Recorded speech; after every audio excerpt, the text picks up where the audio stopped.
At Understanding Israel Foundation, we want to help you do just that. Understand Israel. On today's episode of our Explains series, we have a special feature on the minor Jewish holiday of Tu B'Av. Tu B'Av literally means the 15th of the month of Av. It begins at sunset on August 1st, 2023, and ends when night falls on August 2nd, 2023.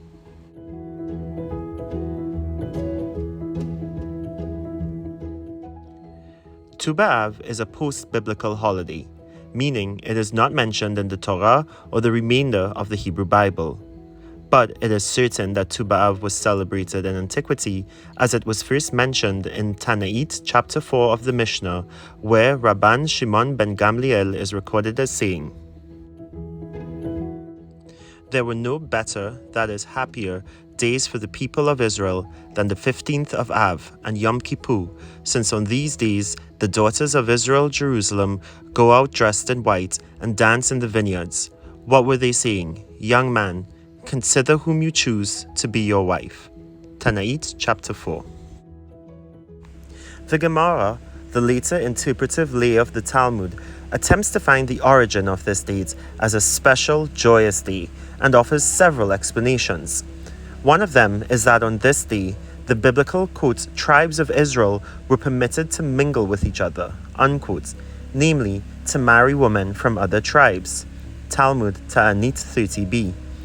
This explanation is somewhat surprising, since nowhere in the Bible is there prohibition on intermarriage among the 12 tribes of Israel. This Talmudic source probably is alluding to a story in the book of Judges, chapter 21. After a civil war between the tribe of Benjamin and other Israelite tribes, the tribes vowed not to intermarry with men of the tribe of Benjamin. Tu B'Av signifies the atonement for the sin of the spies, which we mentioned in our Explains video on Tisha B'Av. As a result of that sin, it was decreed by God that the nation would remain in the desert for 40 years, and that no person 20 or older would be allowed to enter Israel. On each Tisha B'Av of those 40 years, those who had reached the age of 60 that year died, 15,000 each Tisha B'Av. This plague finally ended on Tu B'Av. When the full moon appeared on the 15th of Av in the 40th year since the Israelites had left Egypt, they realized definitely that the 9th of Av had come and gone, and that they were still alive.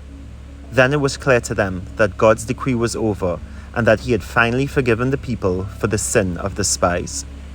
This is what was meant by our sages when they said, quote, "No days were as festive for Israel as the 15th of Av and Yom Kippur," unquote, for there is no greater joy than having one's sins forgiven on Yom Kippur for the sin of the golden calf and on Tu B'Av for the sin of the spies. In the book of Judges, Tu B'Av is referred to as a holiday, Judges 21:19. In addition to this noteworthy event, 5 other events occurred on Tu B'Av. Following the case of the daughters of Zelophehad, see Numbers chapter 36, daughters who inherited from their father when there were no sons were forbidden to marry someone from another tribe, so that land would not pass from one tribe to another. Generations later, after the story of the concubine of Giva, see Judges chapters 19 to 21, the children of Israel swore not to allow their daughters to marry anyone from the tribe of Benjamin. This posed a threat of annihilation to the tribe of Benjamin. Each of these prohibitions were lifted on Tu B'Av. The people realized that if they kept to their prohibition, one of the 12 tribes might totally disappear.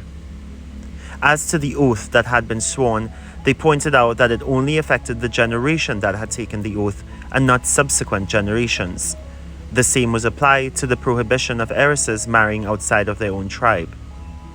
This rule was applied only to the generation that had conquered and divided up the land under Joshua, but not future generations. This was the first expression of merging of all the tribes and was a cause for rejoicing. In the book of Judges, it is referred to as a festival to the Lord. Over the generations, this day was described in Tractate Ta'anit as a day devoted to betrothals so that new Jewish families would emerge. After Jeroboam split off the kingdom of Israel with its 10 tribes from the kingdom of Judea, he posted guards all along the roads leading to Jerusalem to prevent his people from going up to the holy city for the pilgrimage festivals. He feared that such pilgrimages might undermine his authority.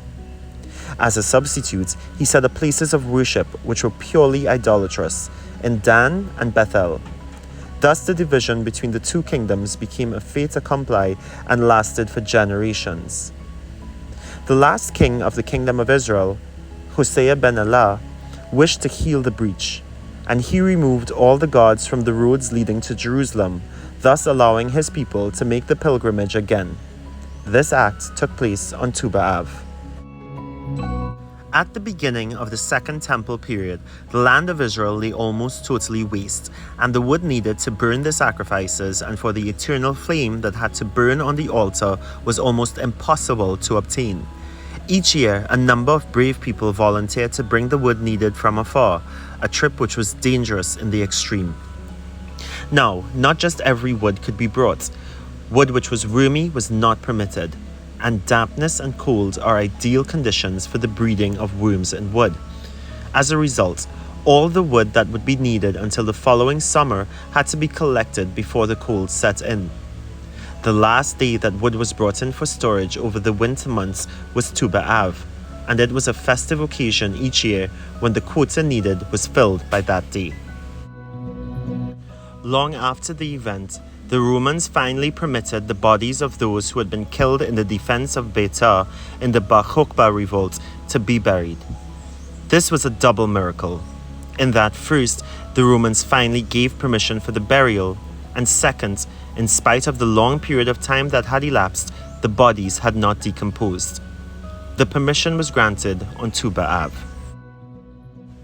In gratitude for this double miracle, the fourth and last blessing of the grace after meals was added, which thanks God as, quote, He who is good and does good, unquote. He is good in that the bodies had not decomposed, and does good in that permission was given for the burial.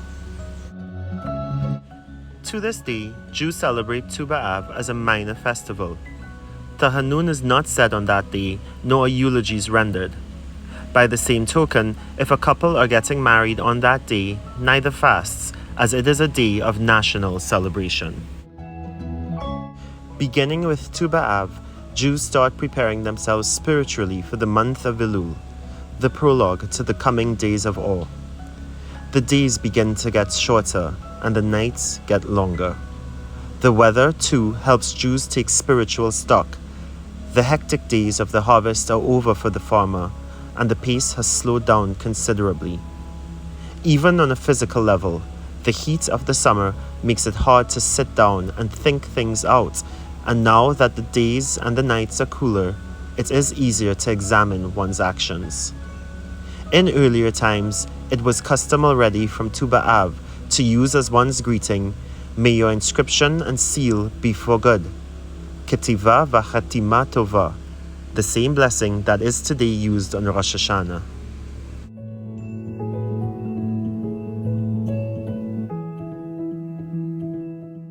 It should be noted that Tu B'Av, like several Jewish holidays, begins on the night between the 14th and 15th day of the Hebrew month, since this is the night of a full moon in the Jewish lunar calendar.